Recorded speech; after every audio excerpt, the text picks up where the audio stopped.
سب سے پہلے تو یہ بات قابل ذکر ہے کہ رسول اللہ صلی اللہ علیہ وسلم کے زمانے میں مساجد کے ساتھ کوئی مینارہ تعمیر نہیں کیا گیا تھا۔ اسی طرح خلفائے راشدین کے دور میں بھی مساجد کے ساتھ مینارے تعمیر نہیں کیے گئے تھے۔ تاریخی طور پر سب سے پہلے مسجد کے ساتھ مینارے کی تعمیر کا ذکر بنو امیہ کے ولید ابن عبد المالک کے دور میں ملتا ہے، جو ہماری اب تک کی پہنچ ہے، اور اس کا دور 86 ہجری سے 96 ہجری تک تھا۔ اس سے بہت قبل کے مسلمانوں کی مساجد کے ساتھ مینارے تعمیر کیے جاتے، مسیحی گرجاؤں کی تعمیر میں مینارے شامل تھے، اور ایسے شہروں میں بھی جنہیں مسلمانوں نے فتح کیا تھا ان گرجاؤں میں مینارے موجود تھے۔ بلکہ یہ دعویٰ بھی کیا جاتا ہے کہ بنو امیہ کے دور میں مساجد کے ساتھ میناروں کی تعمیر کا خیال دمشق کے ایک بڑے گرجا گھر کے میناروں کو دیکھ کر آیا تھا، اور اس سے بھی 200 سال قبل چرچ کی عمارت میں ایک ٹاور یا مینارہ تعمیر کیا جاتا تھا۔ قدیم زمانے سے چرچ کی عمارت کے ساتھ ایک ٹاور ہوتا تھا جس میں گھنٹیاں نصب ہوتی تھیں، اور روایتی طور پر یہ گھنٹیاں خاص موقع پر بجائی جاتی تھیں۔ جس طرح اذان کا مقصد لوگوں کو نماز کے وقت کی اطلاع دینا ہوتا ہے، اسی طرح چرچ کی گھنٹیوں کا مقصد لوگوں کو چرچ کی سروس کے لیے بلانا ہوتا تھا، اور اس غرض کے لیے ایک ٹاور بنا کر اس میں گھنٹیاں نصب کی جاتی تھیں، اور قدیم چرچوں کے ساتھ اس قسم کے ٹاور پورے یورپ میں بکھرے ہوئے ہیں، آپ آج بھی دیکھ سکتے ہیں۔ اسی طرح اس دور میں بھی یہودیوں کی کئی عبادت گاہوں میں بھی مینارے موجود ہیں۔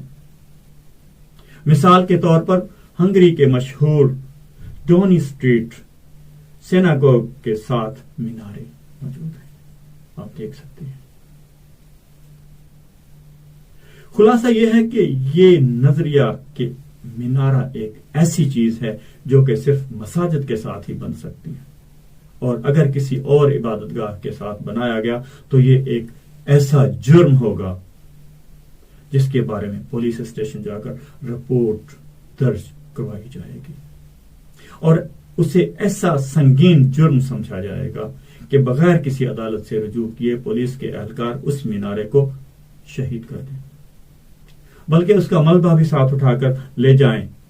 ایک بے بنیاد نظریہ ہے، یہ ایک ظالمانہ کارروائی ہے۔ میناروں کے خلاف یہ مہم اس ذہنی روش کا حصہ ہے جس کا مقصد اس کے سوا کچھ نہیں کہ مذہب کی بنیاد پر پاکستان کی آبادی کو تقسیم در تقسیم کر دیا جائے، اور اس کا فائدہ صرف پاکستان کے دشمنوں کو ہی ہو سکتا ہے۔ اس سوچ کا اندازہ اس بات سے لگایا جا سکتا ہے کہ 2018 میں اسلام آباد ہائی کورٹ نے ایک تفصیلی فیصلہ جس میں اس بات پر بھی تشویش کا اظہار کیا کہ احمدیوں کا لباس اور حلیہ مسلمانوں سے ملتا جلتا ہے۔ اس فیصلہ کے اس حصہ کے الفاظ یہ تھے: Most of the minorities residing in Pakistan hold a separate identification in reference to their names and identity, but according to the Constitution, one of the minorities do not hold a distinct identification due to their names and general attire, which leads to crisis. نام اور پہچان کے حوالے سے پاکستان کی اکثر اقلیتوں کی علیحدہ شناخت ہے، لیکن آئین کی روح سے ایک اقلیت ہے جس کا نام اور لباس اور حلیہ کے اعتبار سے علیحدہ تشخیص نہیں ہے، جس کی وجہ سے بحران پیدا ہو رہا ہے۔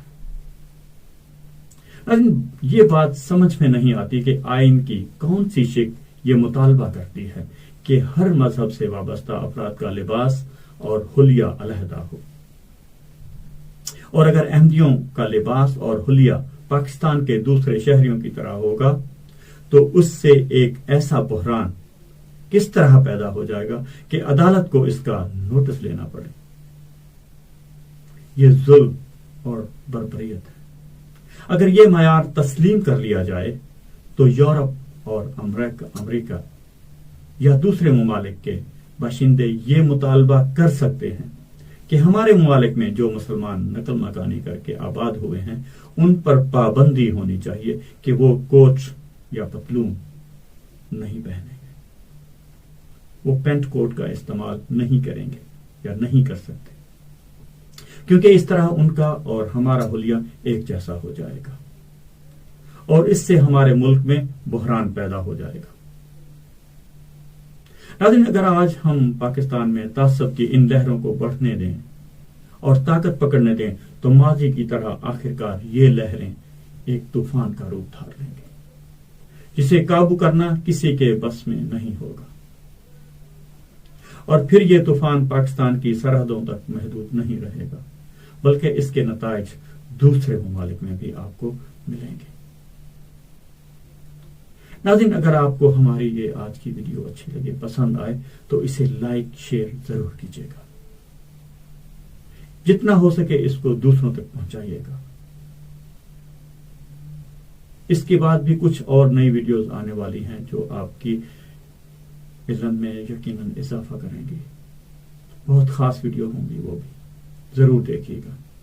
ملتے ہیں ایک اگلی ویڈیو میں، تب تک کے لیے اللہ حافظ۔